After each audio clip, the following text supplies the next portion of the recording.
Especially kapag pumapasok tayo, particularly kasi para alam natin kung anong susuotin natin. And particularly, alam natin kung anong kailangan natin ipakat baunin to keep us safe. If it's gonna be rainy, we have to bring umbrellas with us, no? And now, especially that it's so hot outside, dapat din meron din tayong umbrellas to protect ourselves from the rays of the sun, no? Now, sorry. Now, we have to understand also this concept of the UV index. So it indicates how much UV radiation is expected from the sun during a certain period of time. Now, sa rule of thumb, no, the higher yung UV index, the more at risk a person is from overexposure and sun damage. Ang ibig sabihin lang nito, kung araw na yon, mas prone tayo na ma-damage yung skin natin, ma-damage yung mga mata natin, mga buhok natin, lahat ng exposed sa sun. And of course, that poses also us at risk, no, for developing skin cancer in the long run. Now, kapag ang UV index po ay 0 to 2, ang ibig sabihin nun, minimal lang yung danger. So, okay lang, no, na ma-expose. Pero kapag 3 to 5 Hello? na... Hello? Yes. Now, so pag 3 to 5 na, am I audible? Hello?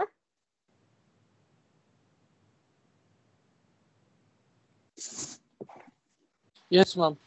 Yes, I'm audible. All right, okay. So, kapag 3 to 5 na po yung UV index, ibig sabihin nun, meron na pong low risk, no, na magkaroon ng harm dahil sa exposure sa sun. So, as doctors, we always recommend na kapag nag-3 na po ang UV index, dapat lahat na po tayo naka-sunscreen. No, kapag 6 to 7, moderate risk po yon, and 8 to 10 po yung UV index, very, very high risk na yon for harm. Now, why is this important for me to be discussing? Now, the past few days and the past few weeks, ang UV index po dito sa NCR is already at 10. Now, they said that on the average, kapag 11 a.m., nagiging 12 pa po ito. So, ibig sabihin, very, very harmful na po ang UV index natin. So, 10 na po ito. So, ibig sabihin, lahat po tayo dapat protektahan na natin ng isa't isa, protektahan natin yung mga sarili natin, mga anak natin, and lahat dapat gawin ang lahat para po hindi tayo ma-expose dito sa mataas na UV index na to. Now, we talk about heat index, no? Sobrang daming posts online about the heat index. Ano nga ba po itong heat index? So this is actually what the temperature feels like to the human body when relative humidity is combined with the air temperature. So as a rule of thumb, kapag mataas po ang humidity, pag mataas po ang temperature, ang ibig sabihin po nun, mataas din ang heat index, no? So the higher the humidity, the higher the temperature, the higher po the heat index. Now, ano po ang heat index na safe sa atin, no? Kapag 26 po to 32.2, no? Ang ibig sabihin po nun ay caution na. So, ibig sabihin, dahil po sa mataas na heat index na to at 26 to 32, maaari na po tayong mapagod dahil sa taas ng heat index. Kapag 32 hanggang 32.2, no, hanggang 39.4 po, ang ibig sabihin po nito, extreme caution na. Ang ibig sabihin po nun, yung mga heat-related illness na i-discuss ko po sa next slides, pwede na pong mangyari. So, possible na pong mangyari sa individual na exposed to this kind of heat index. Now, we are at 41 to 40 days, no? So, ang index natin, 41 to 43, and then the range of extreme danger. I mean. So, that's 39.4 to 51, extreme danger na po itong heat index. Ang ibig sabihin po nito, yung mga heat-related illness, highly likely, no? Highly likely kapag ganito na po yung heat index. So, ibig sabihin, kung 41 to 43 na po ang HCl, highly likely na tayo po ay mag-suffer from heat-related illness like heat strokes, heat exhaustion, and heat cramps. So, dapat po, matindi tayo, ma-recognize ito dahil lahat po tayo na nandito sa metro ngayon prone for this. Okay. Now, we talk about first and foremost skin safety. So, lahat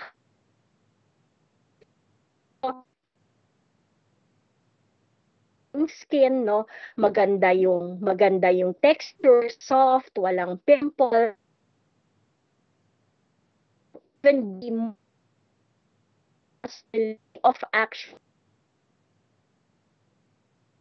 Kung sasabihin po ninyo na tayo ay Pilipino, mababa po yung risk ng skin cancer. Particularly kasi brown race tayo. So dahil brown race, marami tayong melanin which is actually protective of skin cancer.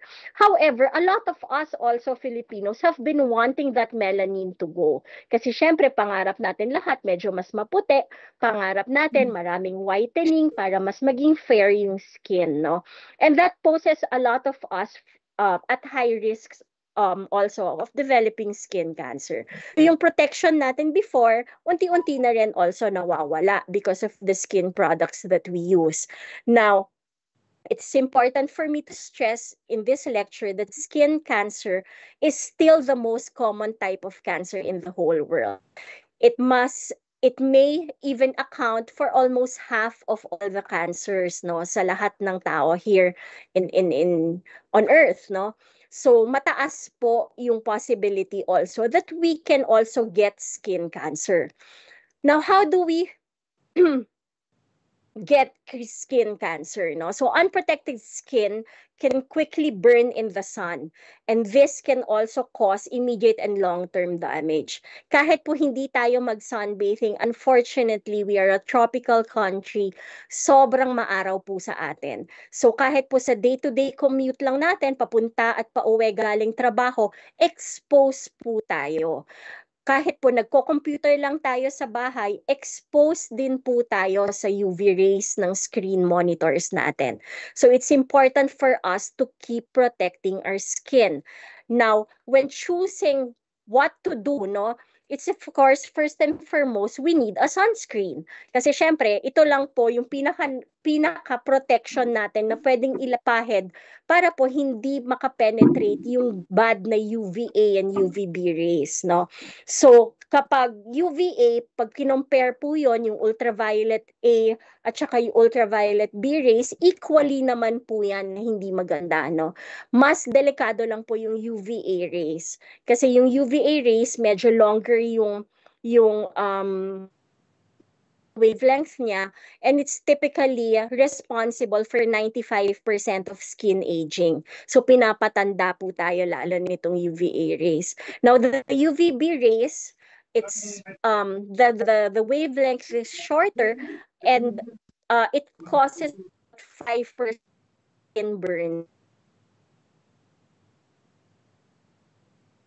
Now, unfortunately, however, parehas po hindi maganda. Although yung UVB rays, hindi niya kaya i-penetrate the deeper levels of your skin like the UVA does. That's why it causes aging. So mas superficial po yung effect ng UVB rays. Parehas po sila na damaging. So when choosing a sunscreen, it is important for us to choose na meron pong broad spectrum protection. Ang ibig sabihin nito, UVA and the UVB rays. Now, ang mechanism po ng ay west, no? Ang mechanism niya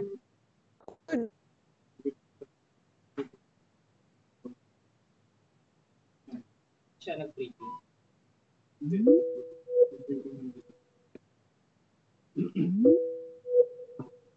Ayan, nawala na ng signal.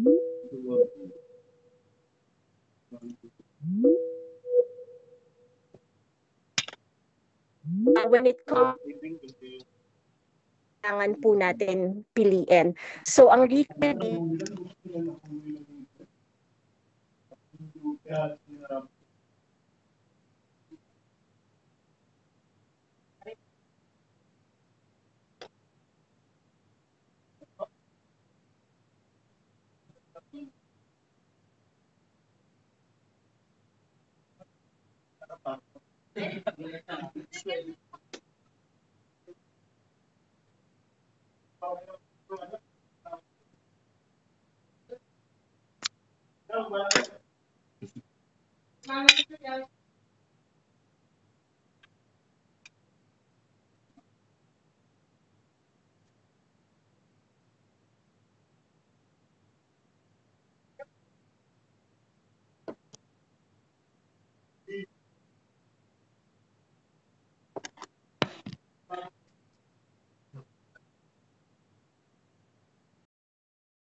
Tapos si